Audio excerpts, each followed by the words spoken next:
Dobrý deň. Prijmite pozvanie na spoločné stíšenie sa a zastavenie.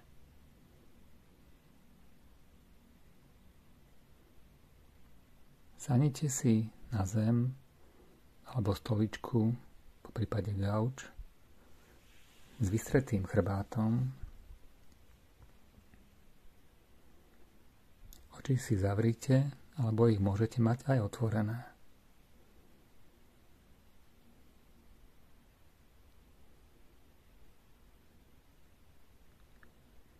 Takýmto spôsobom sme zastavili nejaké výrazné pohyby nášho tela a toto zastavenie sa telesné bude mať dopad a vplyv aj na zastavenie našich vnútorných procesov, našich myšlienok, či už spomalenie, alebo možno aj zastavenie.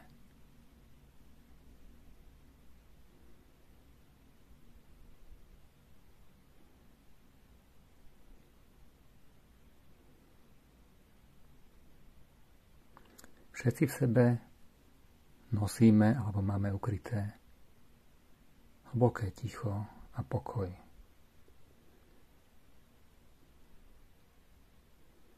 Týka sa to každého človeka, ale nie všetci si to uvedomujeme. Je to ticho a pokoj, po ktorom tak veľmi túžime.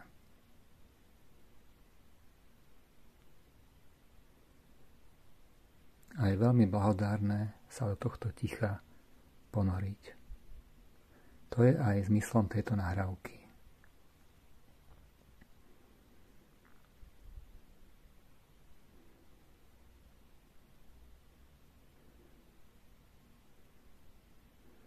Prebývať v tomto tichu a pokoji počas dňa a znovu sa do ňoho ponárať je užitočné v rámci našej vnútornej psychohygieny a z tohto pokoja a harmonie dokážeme lepšie potom aj vykonávať naše činnosti počas dňa, efektívnejšie myslieť a byť účinnejší.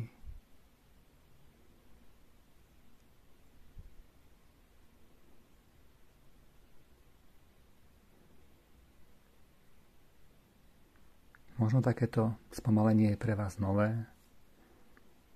a možno ste človek, čo pravidelne si sadne do relaxácie, meditácie a nájde si čas pre seba na vonkajšie, ale aj vnútorné stíšenie.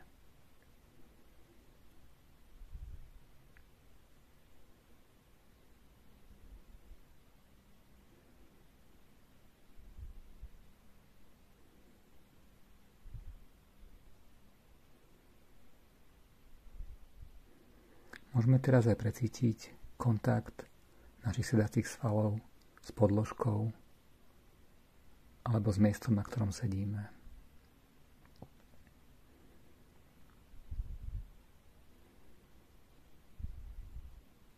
Dotyky chodidiel so zemou.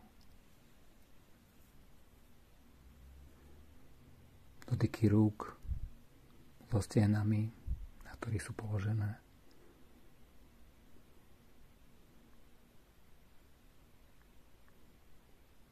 Rovnako môžeme mať nejaké odozvy pocitov nášho tela, vystretého chrbátu, alebo uvoľnenie telesné ako také a možno aj nejaké napätie alebo ťahanie v tele.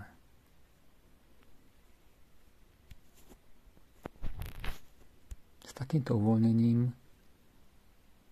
mentálnym sa zároveň uvoľňuje naše telo. Dýchanie sa stáva vláčnejšie, plynulejšie a dýchame voľne a hlbšie, prehlbenejšie.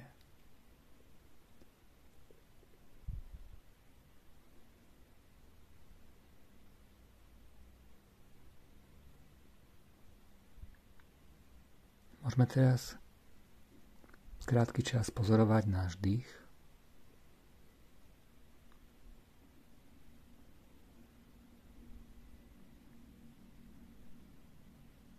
Ako sa naše dýchacie svaly v oblasti brucha neustále striedajú v pohybe.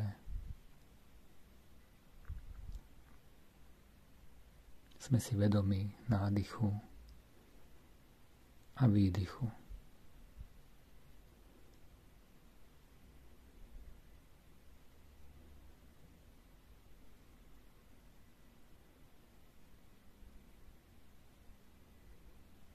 Skúsme chvíľku pozorovať tieto dýchacie pohyby.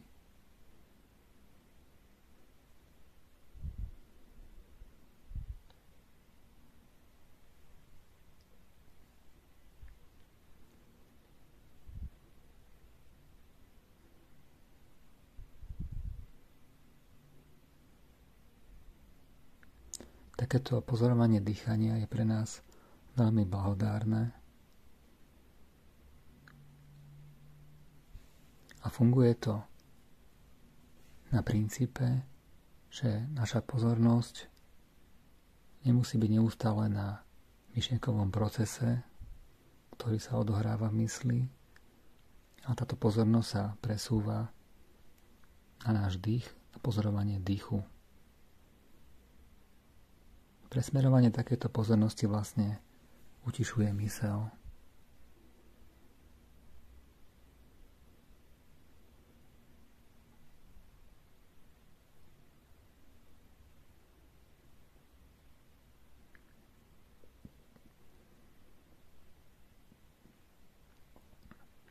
Naša pozornosť môže byť našou neposlednou myslou stále strhávaná naspäť a naspäť na myšlienky.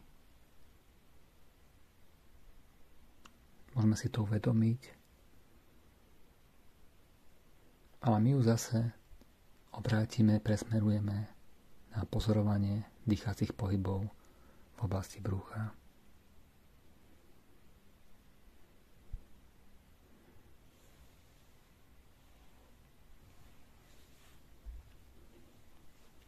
Zároveň je to aj pocit, keby naša myseľ klesla na úroveň brušných svalov. A sme sa vlastne pozornosťou dostali nižšie, teraz z oblasti hlavy, do oblasti brušnej dutiny.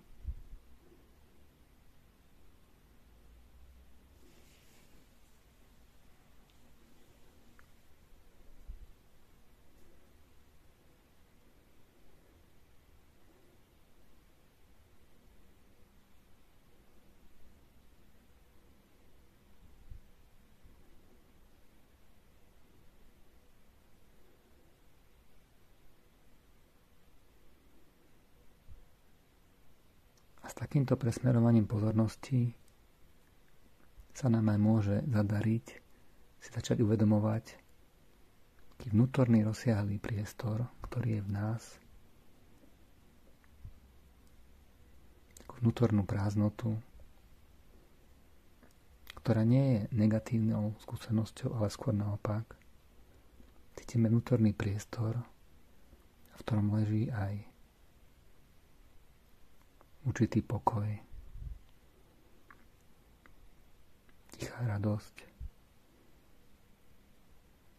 harmónia a naplnenie, plná satisfakcia.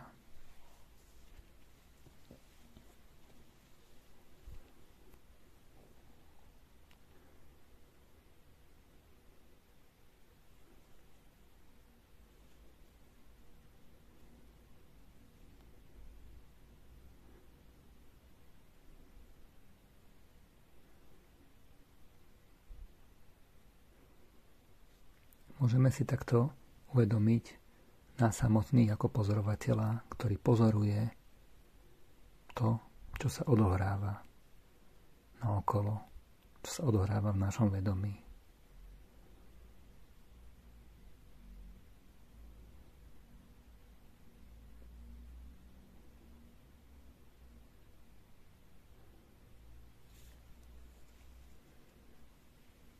Keď si uvedomujeme toho pozorovateľa, teda nás samotných,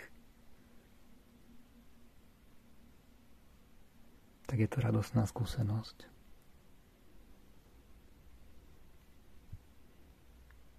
Takto aspoň na chvíľku pozornosť neustáleho myslenia presmerujeme na nás samotných.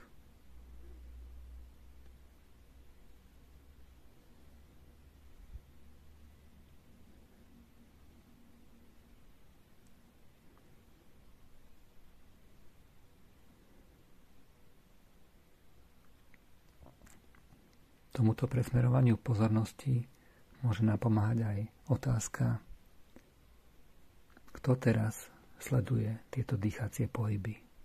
Kto to je? Kto som ja?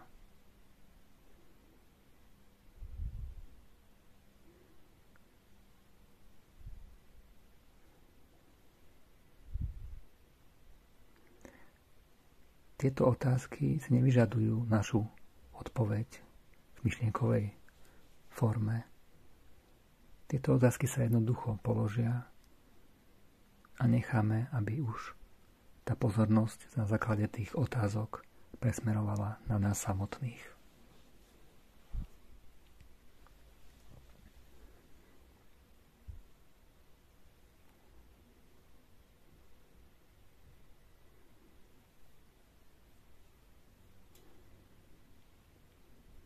Ak sa vám táto vnútorná radosť objavila, tak je to úžasné.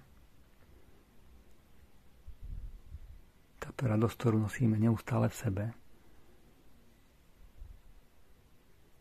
len si ju neuvedomujeme.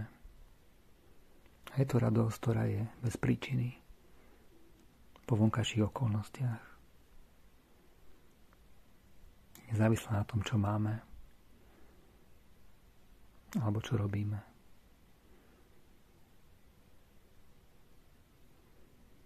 A táto radosť je vlastne výsledkom toho, kým sme. Je to radosť našej vlastnej existencie, zbytia. Je to teda radosť bezpodmienečná.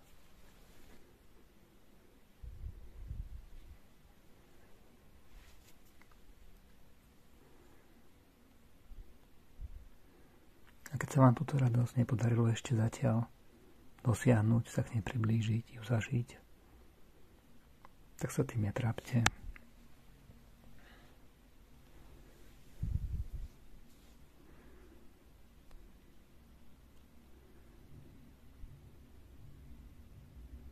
Presmerovanie pozornosti na samotných seba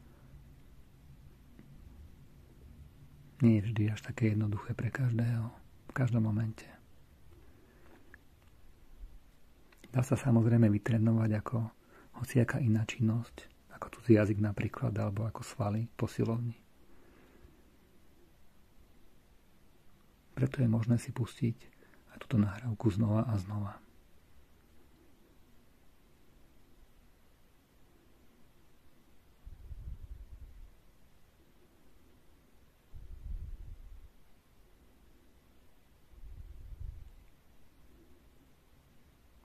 Ostaneme takto ešte chvíľku ponorení sami do seba a skúsime si vypozorovať alebo porovnať, aké je to teraz, ako sa cítime v tomto momente, ako sme sa cítili pred pustením si tejto nahrávky. Je v tom nejaký rozdiel?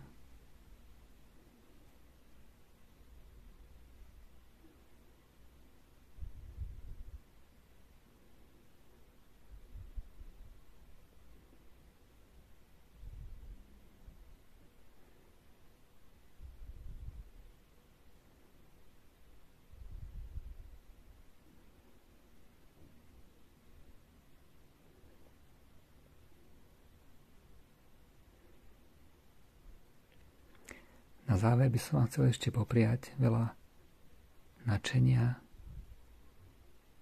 veľa úspechov pri objavovaní tohto vnútorného priestoru v nás.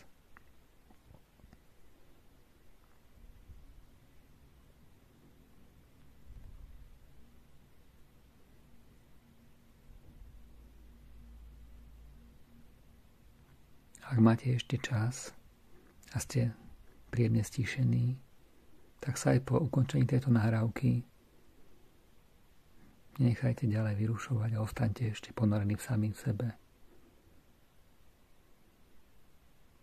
Pokiaľ je vám to príjemné a vám to aj vonkajšie podmienky umožňujú.